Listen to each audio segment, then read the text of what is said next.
అయితే చాలామంది అనుకుంటారు, అమ్మో! ఆంటర్‌ప్రెన్యూర్‌షిప్ అంటే నేను కంపెనీని స్టార్ట్ చేయగలనా? ఎలా? నా దగ్గర ఐడియాస్ లేవే.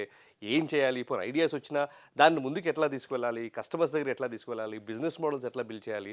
ఆ ఐడియాని ఎట్లా వాలిడేట్ చేయాలి? దానికంటూ ఒక ఫినాన్షియల్ మోడల్ ఎట్లా బిల్డ్ చేయాలి? ఇన్వెస్టర్స్ దగ్గరికి ఏ విధంగా తీసుకువెళ్ళాలి? కంపెనీని ఎలా నడపాలి? టీమ్‌ని ఎట్లా పెంచుకోవాలి? ఎలా సెలెక్ట్ చేసుకోవాలి? నాకు తెలుసు. ఇవన్నీ మనందరిలో ఎస్పెషల్లీ చూస్తున్న వారిలో అనేక రకమైనటువంటి ఆలోచనలు, అపోహలు, సందేహాలు కలిగి ఉండొచ్చు.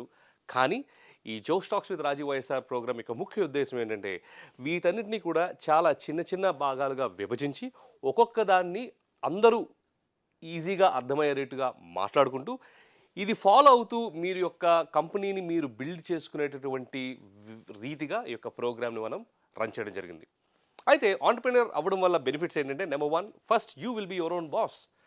You will have your own terms. Me terms and conditions నచ్చినట్టు మీరు వర్క్ చేసుకోవచ్చు. రెండోది, మీతో పాటు ఒక 10 మందికి మీరు ఉపాధి కల్పించిన వాళ్ళవుతారు. తర్వాత you are directly contributing to the GDP of our country. అవును. మన గ్రాస్ డొమెస్టిక్ ప్రొడక్ట్‌కి మీరు మీ స్వతహాగా వాల్యూ కూడా యాడ్ చేస్తున్నారు. సో, ఇన్ని బెనిఫిట్స్ ఉన్నాయి కాబట్టి ఆంటర్‌ప్రెన్యూర్‌షిప్ అనే దాన్ని ఒక కెరియర్‌గా చేసుకోవడానికి మీరు